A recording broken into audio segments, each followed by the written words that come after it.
আজকের সেই নাহিদ রানার 4 উইকেট আর মুসাদ্দেক যার কথাই বলতে হয় আজকে এসেই তাক লাগিয়ে দিল। নাহিদ রানা যার কথাই বলতে হয়, যার ঝড়ের গতিতে করে দিয়েছে হানা।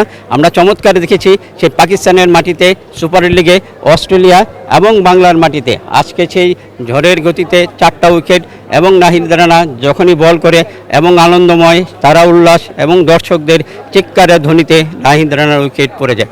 একের পর এক উইকেট আমরা নাহিদ রানাকে অবশ্যই সেজন্য বলি যার করে দিয়েছে হানা এবং সেই নাহিদ রানা। আসলে আমি যখন মা ভনি মোহামেডান খেলা হতো, আমার কিছু বন্ধু ছিল মোহামেডানের এবং আমনির প্লেয়ার। আমি যখন ঢাকা স্টেডিয়ামে তখনই ফুটবল খেলার খুবই ভালোবাসি।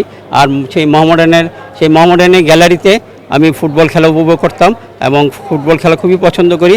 আর বিশেষ করে সামনে বিশ্বকাপ, সেই বিশ্বকাপের একটা আনন্দময় হবে। সেই 11 তারিখে সেই বিশ্বকাপের উম্মাদে আমরা আনন্দময় সৃষ্টি করে যাব।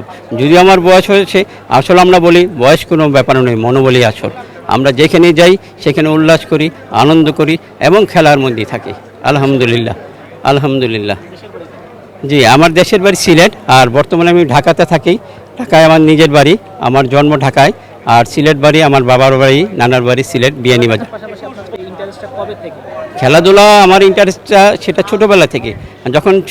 আমি যখন খিলগাঁও ছিলাম সেই পুরান ঢাকা, তখন এক ঝাঁক খেলোয়াড় ছিল সেই আবাহনী মোহামেডানের।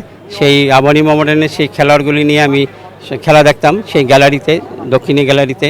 সেই জসি, সাব্বির, সেই কায়সার হামিদ, এদের সাথেই আমাদের বয়সী, তাদের সাথে আমি দেখেছি, সামনাসামনি খেলা দেখেছি এবং উপভোগ করছি। সেই জসি, সেই এমিলি, সেই কায়সার হামিদ, সেই সাব্বির, সেই মমিন মুন্না যার কথা বলতে হয়, সেই নারায়ণগঞ্জের মমিন মুন্না আজ আমাদের চিরদিন ধরে সে হারিয়ে গেল এই দুনিয়ার মাঝ থেকে। আমরা অবশ্যই মমিন মুন্নাকে স্মরণ করি।